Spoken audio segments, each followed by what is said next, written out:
Hello and welcome. Tonight, Kajuru local government in Kaduna remains under attack as bandits killed 12, set 17 houses ablaze in southern Kaduna.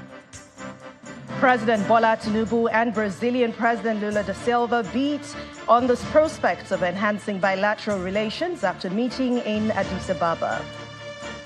African Development Bank raises concerns that the consistent rise in cost of living in Nigeria and 3 other African countries may lead to social unrest.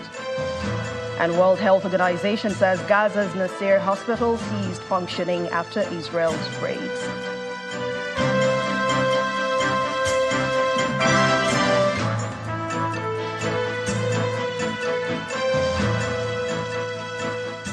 We begin from Kaduna State, where there appears to be no respite yet for the residents of Kajuru local government area, where at least 12 persons have been killed and 9 others injured by bandits who attacked Gedin Dutse Mayekli village in Kufana district in the local government area. A community leader, Moses Musa, told Channels Television that in that community. Meanwhile, the police in Kaduna State have confirmed that attack. The spokesman of the command, ASP Mansur Hassan, told our correspondent that the injured victims have already been taken to the hospital for treatment, while the command has deployed special forces to the same community with the view to arresting and rescuing the kidnapped victims.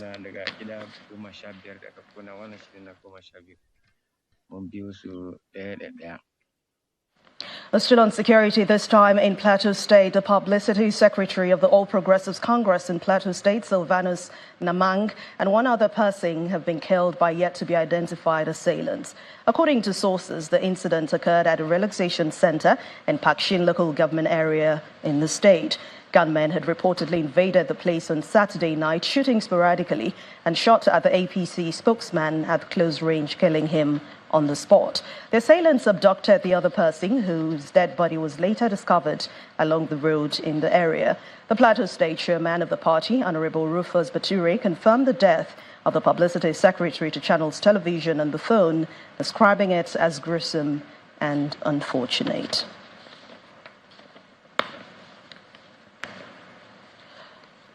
Well, although there is still 3 years to the general election, FCT Minister Nyesom Wike appears unbit that the political partnership that ensured victory for President Tinubu in Rivers State remains unbeaten. The minister, who was speaking in Koroma, Tai local government area of Rivers State during a Thanksgiving service, is also calling for the support for President's economic reforms, which he believes will soon yield positive results. At that same event, President of the Senate, Godswill Akpabio, said the former Central Bank Governor, Godwin Emefiele, dealt a heavy blow on the economy with some of his actions. The venue is St. Cyprian's Anglican Church, Koroma, in Tai local government area of Rivers State, and it's a Thanksgiving ceremony in honor of the senator representing Rivers Southeast, Barina Dampigi. The event is attended by the President of the Senate, Godswill Akpabio, FCT Minister Nyesom Wike, Minister of Works Dave Umahi, and Speaker of the Rivers State House of Assembly, Martin Amewule. We are in a rush. In his goodwill message, Mr. Wike takes the opportunity to talk about the political alliances in the state, saying he's ready for 2027. He also canvassed support for President Bola Tinubu, saying it will take a while for the president's reform to yield results. I tell you, with the forces we have, I don't know of anybody who will challenge us. I don't know of anybody who will challenge us. I can tell you, it's like tomorrow is 2027. It's like tomorrow is 2027. So all these people will come and will just rest. For me, it's still very far. I can't wait. I can't wait. The two leadership of the party now here, APC is here, PDP is here. Where can you find that unity? Which state? It's only Rivers where can find that unity. And that's what most people don't like. When they see people are united, working together, they find something hard to make sure they are divided. But since we know, we have refused to be divided. This is only state where the ruling party will win for president. The opposition party will take for the National Assembly. Election that was on the same time, the same minute, the same hour. To solve the problems of this country cannot be a miracle. Decisions of Mr. President is hard, but if we are patient at the end of the day, we will get to where we want to get. It cannot be easy that way. That you wanted to bring a policy that something that has spoiled for years, within 6 months, you have changed it. Even if it is a miracle, it is difficult. It is difficult. What we require is give him support. I believe in the Renew Hope agenda. I seriously believe in the Renew Hope agenda. I am not going to do anything to continue to support Mr. President. On his part, the president of the Senate remarks that they met a huge mess when they came in, but they won't let the people down in the end. The kind of debts and the kind of economic mess that we're in, a lot of people did not understand. I remember President Obama saying that you cannot know Washington until you get to Washington. So by the time we went in to look at the economic situation of the country, it was terrible. So you know that the former governor of Central Bank, we don't even know what to charge him. Whether to charge him for putting foam on top of the pay, or to charge him for illegal possession of firearms, or to charge him for printing notes without income. I don't know what we are going to charge him. But what we can know is that yes, there is hunger today because of the kind of policies and actions that they took. And we recognize that. I think every political party should recognize that there is hunger and that we are battling to ensure that Nigerians can sleep with their eyes closed. Yes, there's insecurity. We are battling to ensure that Nigerians can eat these 12 meals a day. But be rest assured that we can fend for this job. We can bend and dance around the country. We will not let you down. However, there was a mild drama when Mr. Godswill Akpabio appeared to take a swipe at the governor, insinuating that the next governor who will match Wike's achievements in the state will come from Ogoniland. After you, the governor that will probably match your achievements in Rivers State will probably be a son of Ogoniland.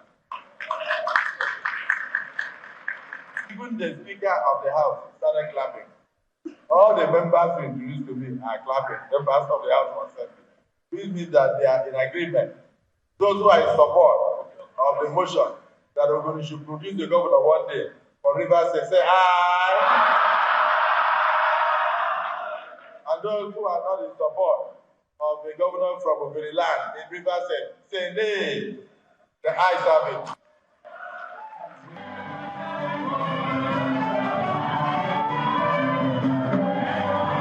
In his remarks, the host thanked all who attended his Thanksgiving ceremony and assured them of continuous quality representation at the Senate. Let's take you back to Kaduna State now, where the governor, Senator Obasani, has condemned the renewed attack in Kajuru local government area, describing it as inhuman and barbaric. Speaking on our political program, Sunday Politics, Governor Sani said the menace of insecurity plaguing some parts of the north can be put to an end only by implementing state policing. As we are speaking, the situation is under control, and most of the people that have been kidnapped and those that have been injured have been taken care by the government. We are working closely with the families of those that were affected. And of course, we have moved them to the hospital. We're looking at the situation. And those that have been kidnapped, we are working with the security agencies as well as the communities within the area to ensure that we have been able to rescue them from those kidnappers. But the most interesting aspect of the whole situation is that the communities there that comprise about 3 communities within the area of the local government, they have made it clear to the government as well as the security agencies that they suspect some level of informants. Now, Mr. President himself, when he was the governor of Lagos State, he was among the people insisting and agitating for restructuring. What is restructuring? One of the components of restructuring is creating state police. If you recall, some of us have been advocating for the restructuring.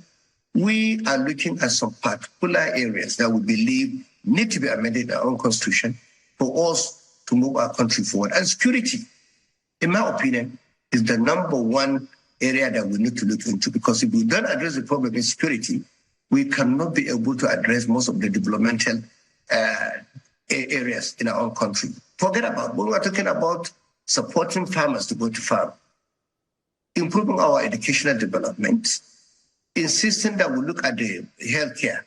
We have to also look at the primary healthcare. But if you look at it, we must have security. Security for me is number one agenda of this government. Even President Aswad Bola Tinubu made it clear to us. And I can tell you, we should give credit to President Bola Ahmed Tinubu, because he's one president that is bold enough to insist that we must have state police. In the past, a lot of people misunderstood the agitation for state police. Some even were a bit ignorant about it. They thought it's about empowering the governors. But remember, when I was championing the establishment of state police in Nigeria alongside Senator Ike Ekweamadu, none of us was a governor. But we were agitating for that. Even some governors at that critical time were opposed to our agitation. But today, everyone have agreed that we need a state police. From security to the economy, former Vice President Atiku Abubakar has ascribed President Bola Tinubu's economic policies as being hurriedly put together without due diligence. The presidential candidate of the People's Democratic Party in the last general election alleges that the policies were drawn without planning and consultation with relevant stakeholders. He blames the current economic challenges in the country on what he describes as poorly planned policies. Mr. Abubakar, in a statement, condemns what he calls a fixed exchange rate systems in place, saying that the Central Bank of Nigeria may need to adopt a gradualist approach to foreign exchange management. He's of the opinion that a managed floating system would have been a preferred option, in which case the CBN can step in to control and stabilize the naira whenever it fluctuates, even on a daily basis. And staying with the economy, if the warning from the African Development Bank is anything to go by, then the federal government may need to begin to take steps to prevent the social unrest that may occur if the current food crisis continues. The AFDB sounded the warning in its macroeconomic performance and outlook for the year 2024, where it projected Africa's economy to grow higher than 3.2%, which was recorded in 2023. The bank is raising an alarm that the rising prices of fuel and other commodities could spark unrest in Nigeria and 3 other African countries, Ethiopia, Angola, and Kenya. According to the bank, the removal of fuel subsidy in these countries and the attendant social cost could lead to unrest driven by opposition to government policies. The bank says the rise in geopolitical tensions in Eastern Europe and the Middle East, in addition with the El Nino phenomenon, may cause disruptions in supply chain.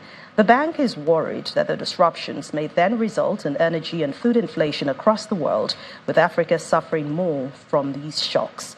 The AFDB has, however, expressed optimism that in spite of Africa's growth slowdown in the year 2023, the economies of the continent remain resilient, with growth in 2024 projected to rise to 3.8%.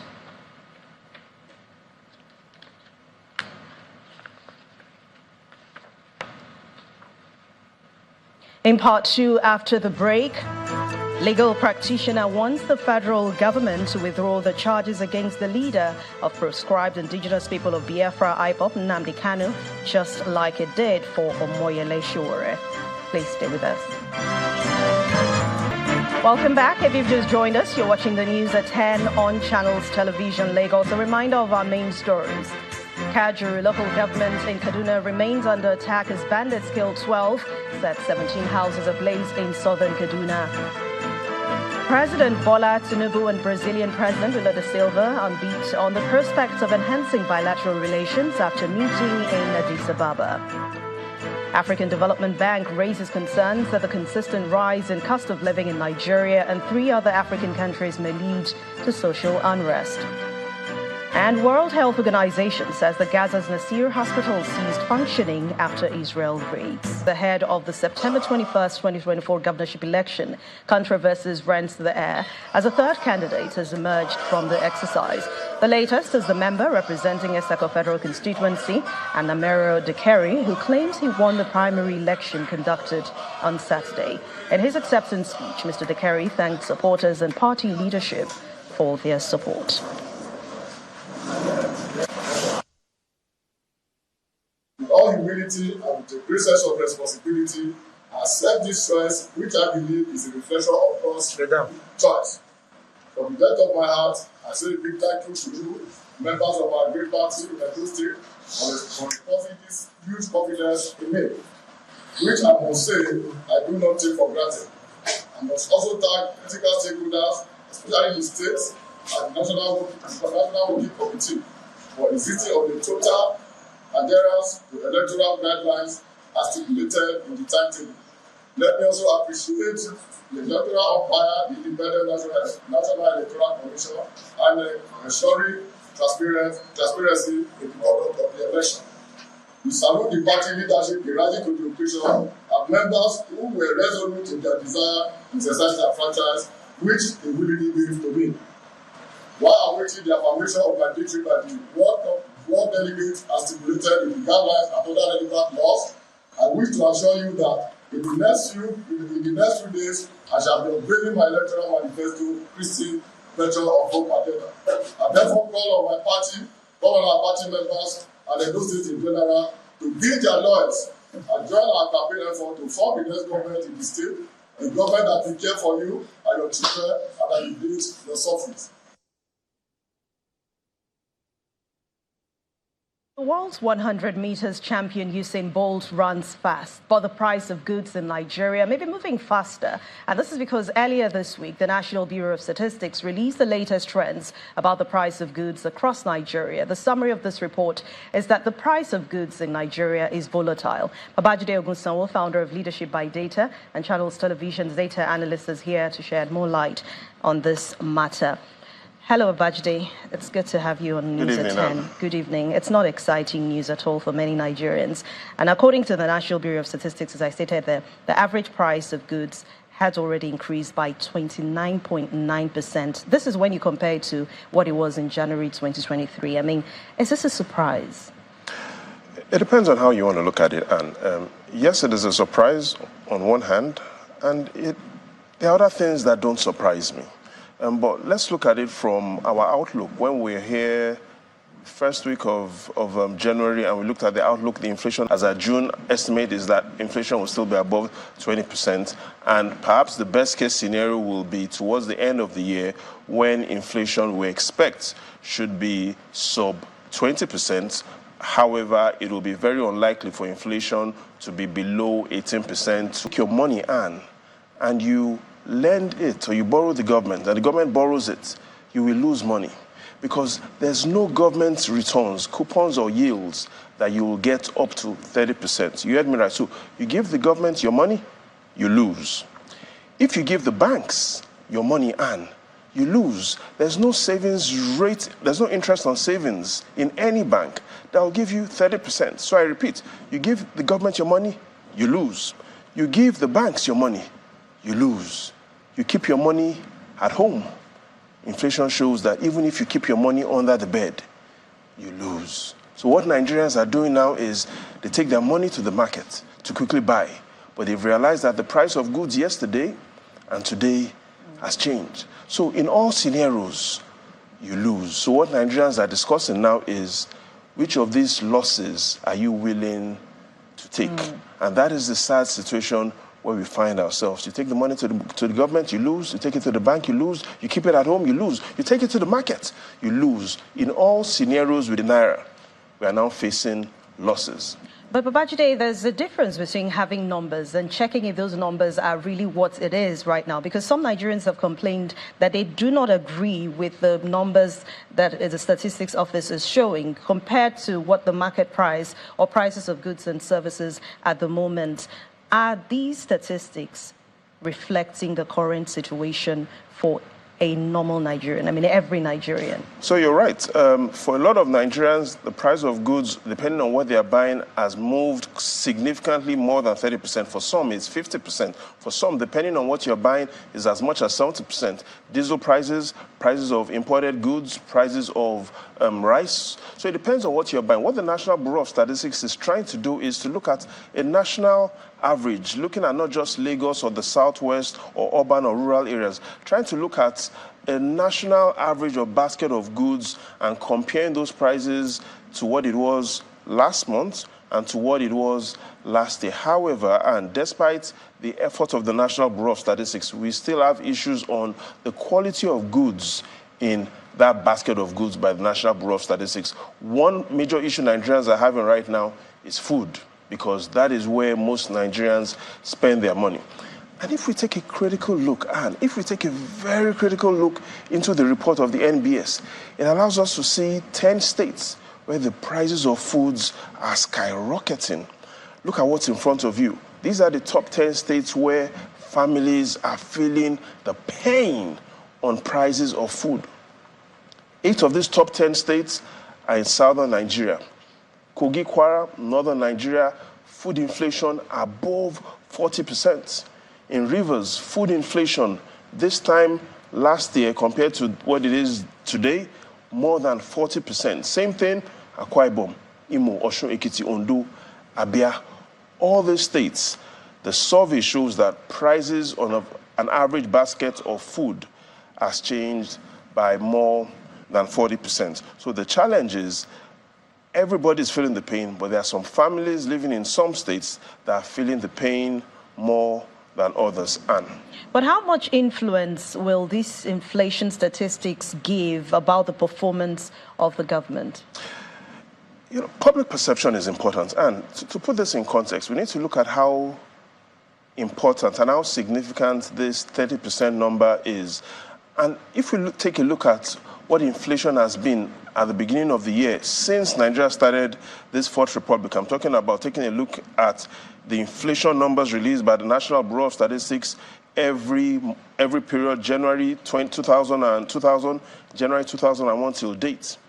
And the report shows that this January inflation numbers, hear me correctly, this January's inflation numbers are the worst Nigeria has had since return to democracy in 1999. You heard me right.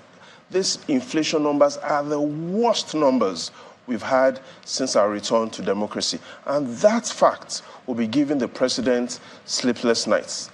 Looking at what it means compared to what other presidents have achieved, looking at what it is compared to what it was since 1999 allows us to see that the situation is bad. And the president needs to understand that the solutions are both within the monetary policy context, the fiscal policy context. In summary, Nigeria has to be more productive, and we need to get our acts right. If we're to put this on, and I'd like to look at it from, you know, it's over 3.5 centuries that the thermometer was invented by the Grand Duke of, I think that's Tuscany. And I have this for you here. Let me just bring it up. Okay. You see, this ordinarily is used to measure the temperature. Yeah. But today, you can imagine if we put this into the bank balance of the average Nigerian man. Do you know what sort of reading you'll get? What I mean, Anne, is that based on today's inflation numbers, the bank balance of the average Nigerian man, if we check the reading, is on life support. You know, 4 years ago, I talked about the challenges of inflation and how difficult it means for Nigerians to survive. The summary is still that today in Nigeria, it is getting easier to die than to live. Anne. Wow.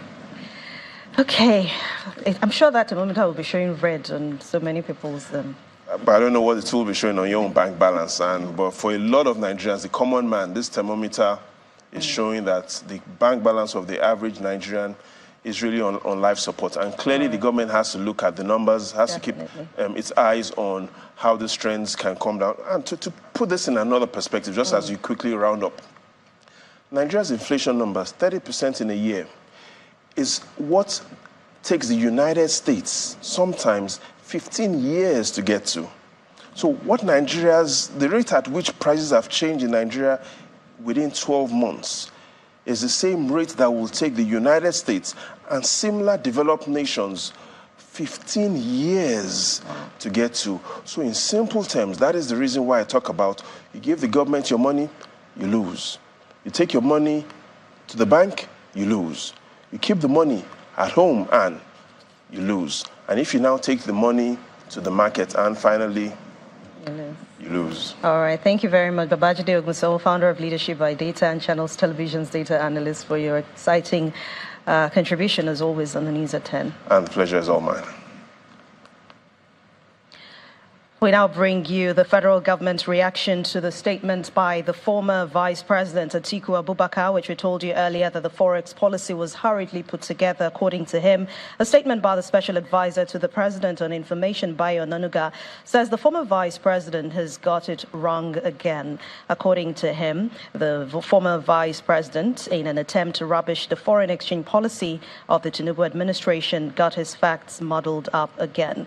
He also says he failed to prescribe the better policy option to what Governor Olayemi Cardoso and his team are executing at the Apex Bank.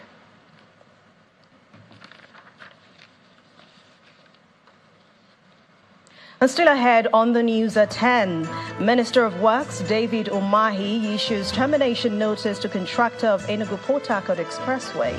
Please join us again. Welcome back.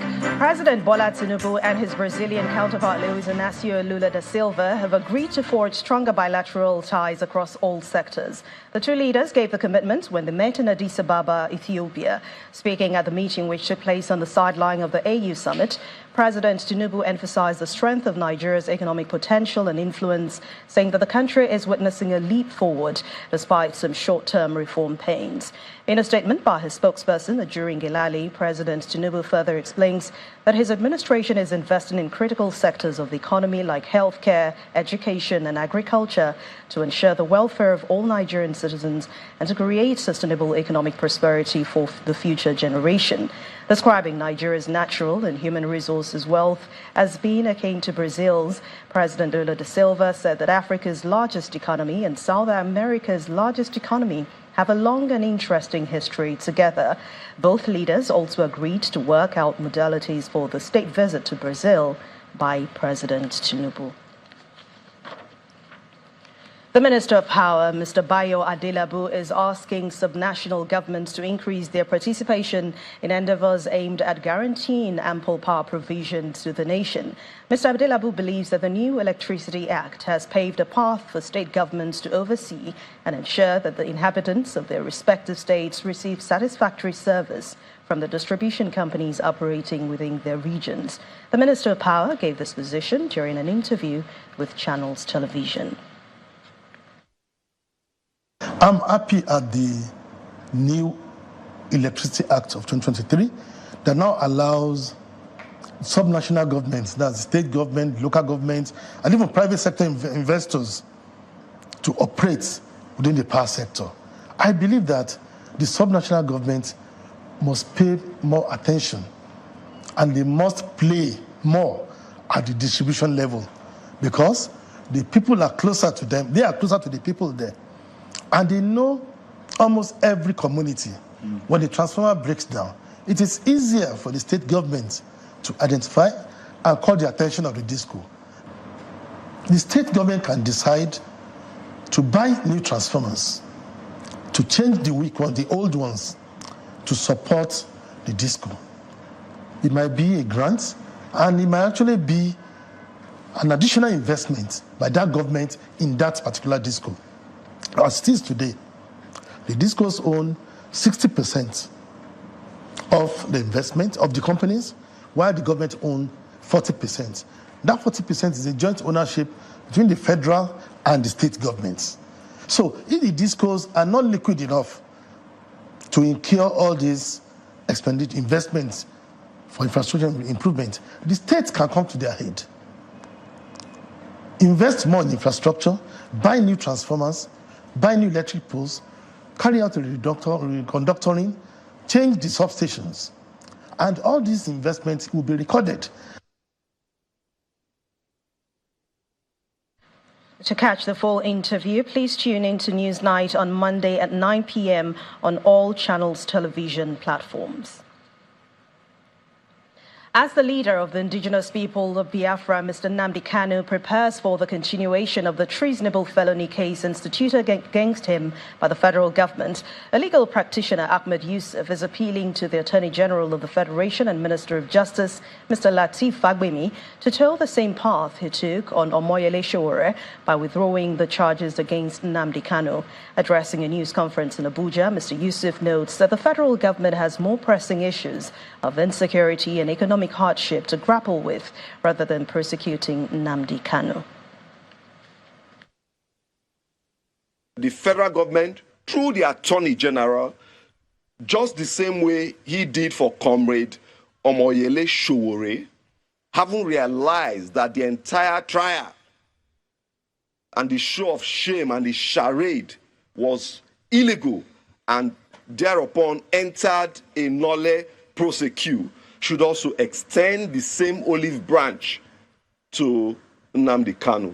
This is just an appeal to the federal government through the erudite Attorney General of the Federation, Lateef Fagbemi, Senior Advocate of Nigeria. I would have expected that the Supreme Court should have said, okay, go home so that you'll be coming from your home to the courts. Since you asked for a retrial, go home so that you'll be sane. You'll be the young man will be in his right frame of mind. Because listen, you need to be in your right frame of mind to stand trial. We have news just in from Zamfara State, where armed bandits have attacked the divisional headquarters of the Nigerian police in Zone. Babangida Zurmi told Channels Television that he is yet to speak with any of his relatives as at 9:45 p.m. because most of their numbers were switched off. Another source who spoke with Channels Television but pleaded anonymity because of security reasons says the bandits attacked the town with a mission to revenge the killings of 2 persons by local vigilante in the area. He says that several shops were burnt and divisional headquarters of the Nigeria police was also razed. Another bandits group operating in Maradun local government area have killed 4 persons and abducted several others. Well, according to sources, the 4 persons were killed when bandits opened fire on the people clearing bushes along the road. The bandits who laid ambush also attacked commuters along Maradun Road, abducting several road users. The spokesperson of the Nigerian police in Zamfara State, Yazid Abubakar, confirmed this attack to Channels Television via telephone. He also says he was still gathering more information on the Zurmi attack on the divisional headquarters of the police in the town.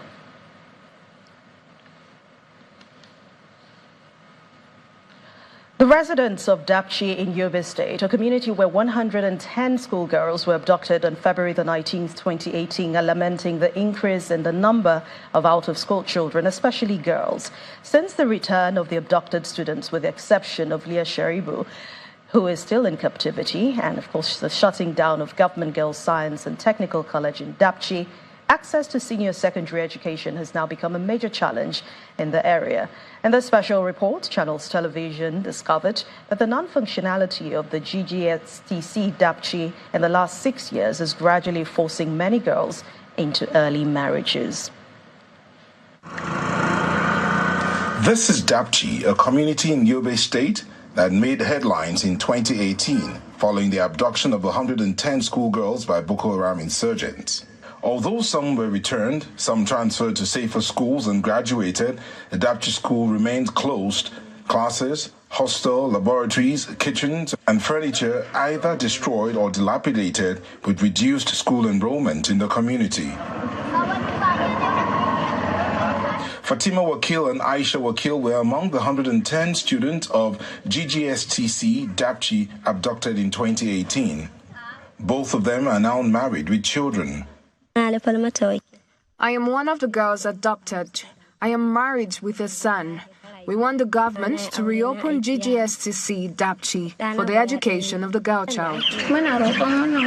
Education is the bedrock of every development.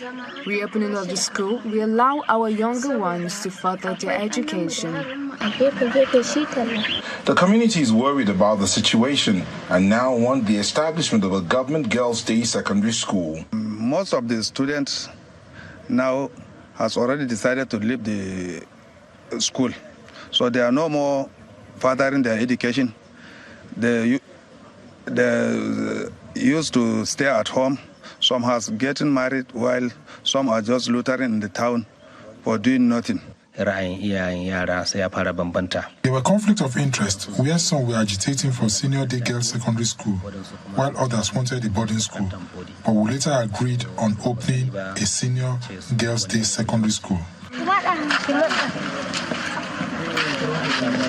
These experts seem to have a solution to the challenge. Meanwhile, the state government says it's cautious of every step so that history does not repeat itself. That place is not as secured as we pray it should be, so they were relocated to Unguru.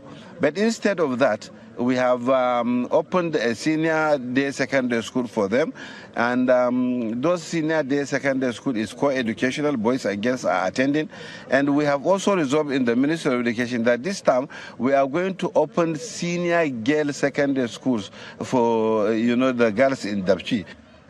The parents of Leah Sharibu, after waiting for a very long period without hope, have sold their house and left their home state to reduce the trauma.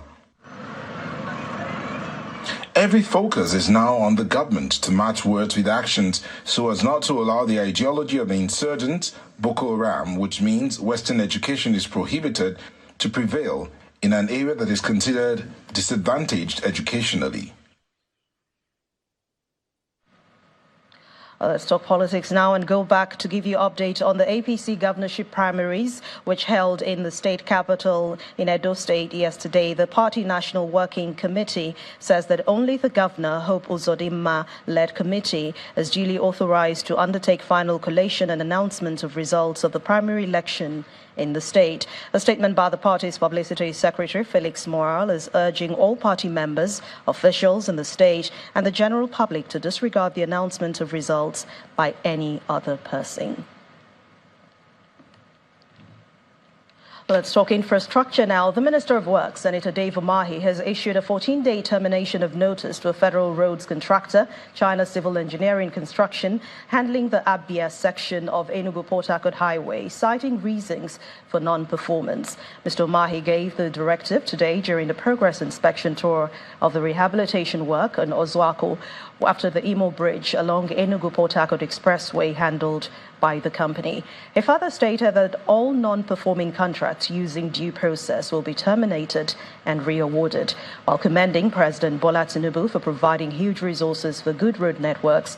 He stressed on the imperative need to deliver quality and good roads to Nigerians. Meanwhile, the Federal Road Maintenance Agency, FEMA, says it will continue to evolve and improve on materials and processes to deliver quality roads in Nigeria that will stand the test of time. The agency gave this assurance during a 2-day inspection tour of projects in Lagos and Ogun states. Our correspondent, Dari Idu, reports. As of 2018, the total length of federal government roads in Nigeria was 36,000 kilometers. In line with its core mandate of visible improvements in road networks and enhanced socio-economic conditions, the leadership of the Federal Road Maintenance Agency, FEMA, visited some of the sites where they have carried out rehabilitation works in Lagos and Ogun states.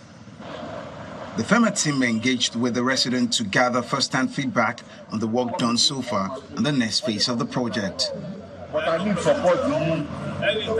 About 80 to 90% of transportation in Nigeria is undertaken on roads. So roads actually constitute a major mode of transportation in Nigeria. So what FEMA is positioned to do is to make sure that traveling in Nigeria by roads is comfortable. FEMA is constantly evolving the processes and the materials it uses. More recently, there have been discussions on using SuperPave, which is a superior performance pavement, and also the use of polymer modified binders. So we're constantly looking at the materials that we use, processes we use, and also the technologies that are being used to construct the pavements. They moved from Ijora to Sherry North, a border community in Lagos and Ogun. The famous people that they come repair the only thing that we see on this road is the gutter is okay, and then the solar energy, we are enjoying it. As the agency continues efforts to improve road networks, it is apparent that there are enormous gaps to be filled for the country to achieve its socio-economic goals through infrastructure development. Dari Idu, Channels Television News. To company news now, Nigeria Bottling Company NBC Limited, makers of Coca-Cola, and Chanja Dati, an environmental sustainability company, have commissioned a project for the collection of waste, including plastics, in Lagos State. The company says this initiative underscores its values, which align with environmental sustainability, leading to the opening of a center in the Ijaya area in Lagos. The day began with a walk in and around Ogba and Ijaya areas of Lagos metropolis as students, management and staff of the Nigeria Bottling Company Limited, as well as environmental enthusiasts, take part in an awareness walk.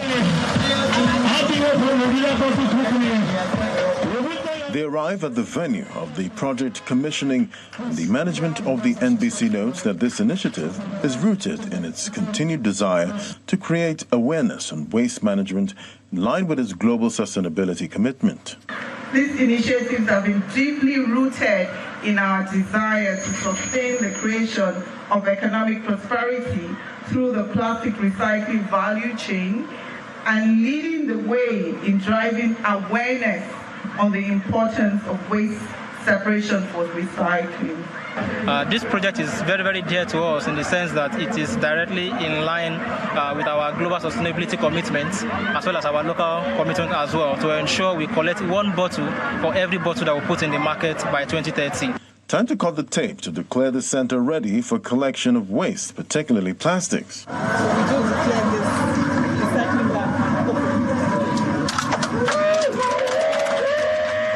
The task of saving the environment from further degradation cannot be achieved except there's a partnership across board, and the government believes the synergy is a sure path to sustainable environment. The state governments have come to realization, not now, long ago, that the only way forward, to move forward in our state, is to partner with the private sector, because the government cannot do it all alone. The initiator of this project, Chanja Dati, is grateful for the support to enable it bring recycling infrastructure closer to the people. And I'm super excited, and I can't say enough thanks to NBC and Coca-Cola for the support for this project, because what it's doing is allowing us to bring recycling and collection of recyclables closer to the communities. As a community also, we need it, because our drainage is always blocked with plastics. With 10 centers already operational in Lagos and Abuja, and with Nigeria Bottling Company Limited and Chanja Dati continued partnership, the environment can only be better for it. The Eastern Ports Police Command has confirmed the arrest of 5 suspects in connection with the diversion of bags of wheat belonging to the United Nations World Food Programme and the recovery of 1,238 bags of wheat in Port Harcourt, Rivers State. A statement by the Force Public Relations Officer Olumuyiwa Dejobi says that 1,238 bags out of 1,840 bags of wheat which were transported from Ibeto Port Terminal in Port Harcourt to an internally displaced persons camp located in Kano State were fraudulently diverted by the drivers tasked with this assignment, alongside the accomplices who were intercepted and apprehended by the operatives of the Nigeria police attached to the Eastern Port. The 5 suspects who were arrested, along with a truck and a bus used in executing the crime, are Umar Hashim, Edidiong Umar, Uday Stanley, Abubakar Jariri, and Yunusa Babangida. The statement adds that the recovered bags of wheat have now been returned to the World Food Programme, and efforts are in top gear to recover the missing 602 bags, while efforts are still on to arrest other suspects associated with this crime.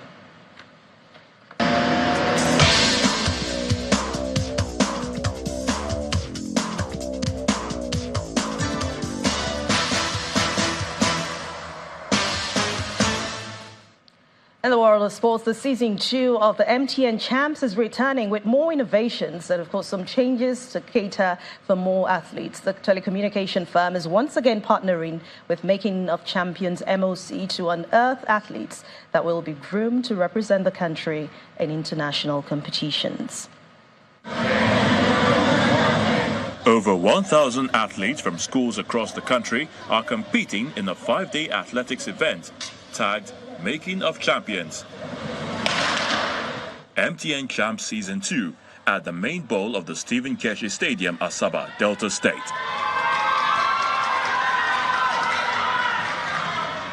At a media briefing to herald the annual secondary schools athletics competition, MTN and its partners, Making of Champions, believe the success recorded at the maiden edition is the driving force in their commitment to discover future champions for Nigeria. We have designed this to discover and groom homegrown athletes and also support them with all the necessary training and exposure they need to excel both in athletics and also in academics.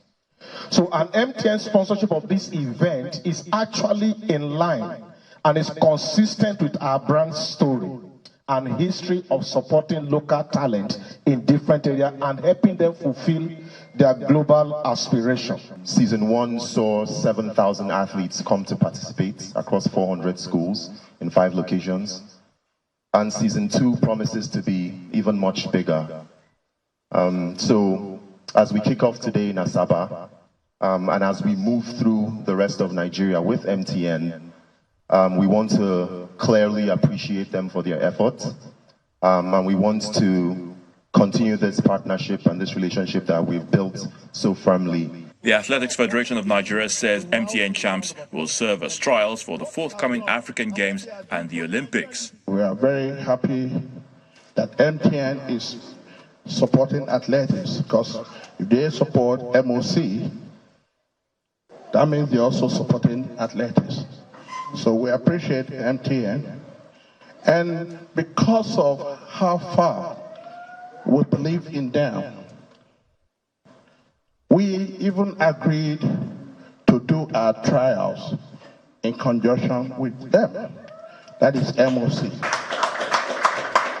At the conclusion of the event in Asaba, the MTN Champs will move to Kaduna and Ibadan, with the grand finale taking place in Port Harcourt in Rivers State. Plateau United beat league leaders Lobby Stars 2-1 in Jos earlier this evening as the Makati-based team lost their own grip at the top of the Nigeria Premier Football League. Remo Stars moved top after forcing hosts Abia Warriors to a goalless draw. Remo and Lobby are on 36 points from 20 league games, but Remo Stars enjoy a superior goals difference. In Port Harcourt, Rivers United beat Doma United 3-2. For Sporting Lagos, they recorded back-to-back wins as they edged visiting Bendel Insurance by a lone goal. Katsina United, Bayelsa United and Enugu Rangers all enjoyed home win in today's games. Rasmus Holland made Premier League history as the Manchester United striker doubled and ensured his side survived a scare from Lowell Luton in their 2-1 win earlier today. He became the youngest player to score in 6 consecutive Premier League games. That's after netting twice in the first 7 minutes. But at 21, 14 days, he surpassed Newcastle midfielder Joe Willock's previous record, which was set when he was 21 years, 272 days old. But earlier, Brighton pushed Sheffield United closer to relegation as the Premier League's bottom club capitulated after Mason Holgate's dismissal in a 5-0 rout. Brighton were winless in their 6 Premier League away matches. Australian Open champion Jannik Sinner has powered to his first Rotterdam Open title that happened earlier today, breaking down a determined defensive efforts from Australia's Alex de Minaur to win 7-5, 6-4 in a high-quality battle. The win extended the Italian top seed's unbeaten streak to 15, including his run to glory in Melbourne, which now takes him to a career-high 3rd in the world rankings. Sinner's path to the final was serene, with injury-prone Canadian veteran Milos Raonic also withdrawing at the start of the second set in the quarterfinal, and then a straightforward win over local boy Talon in the semis. Seven-time Olympian Segun Toriola has attributed Nigeria's poor outing at the IWTF World Team Table Tennis Championships in South Korea to the absence of Aruna Kadri. Aruna withdrew from the tournament following the illness he had few days to that competition.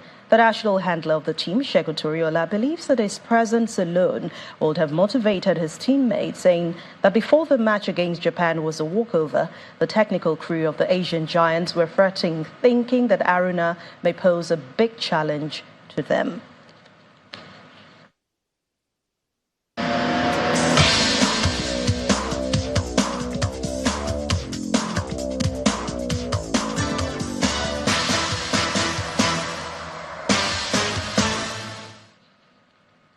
The World Health Organization says that Gaza's Nasser hospital is no longer functional following an Israeli raid. Israel Defense Force troops entered the complex on Thursday, saying that intelligence indicated that hostages taken by Hamas were being held there. The WHO said it had not been allowed to enter the site to assess the situation there. The IDF had described its operation in Nasser as precise and limited, accusing Hamas of cynically using hospitals for terror.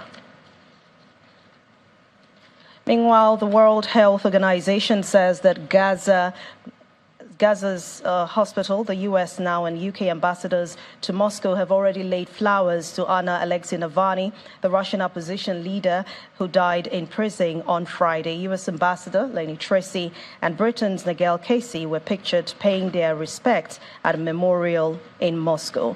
Navalny's allies believed he was murdered on the orders of President Vladimir Putin. Prison authorities are saying that he suffered death syndrome, but about 400 Russians have been detained in gathering for the campaigner. Tanzania's founding father, Julius Nyerere, has been honored with a statue outside the African Union headquarters in Ethiopia's capital, Addis Ababa. He led what is now Tanzania from independence in 1961 until 1985. Known as Mwalimu Swahili for teacher, he was a committed Pan-Africanist and hosted independence fighters opposed to white minority rule in southern Africa. He played a key role in the creation of Organization of African Unity, which later became the African Union. Unveiling the statue at a ceremony attended by numerous African heads of state, AU Commission leader Musa Faki Hamad said the legacy of this remarkable leader is the essence of Pan-Africanism, profound wisdom, and the service to Africa. And the main news again. At least 12 persons have been killed and 9 others brutally injured by bandits who attacked Kofana district in Kajuru local government area of Kaduna State. The bandits who attacked the communities in the early hours of today also set ablaze 17 houses. And we also told you that bandits have attacked a divisional police headquarters in Zamfara State, killing a policeman and 6 other persons.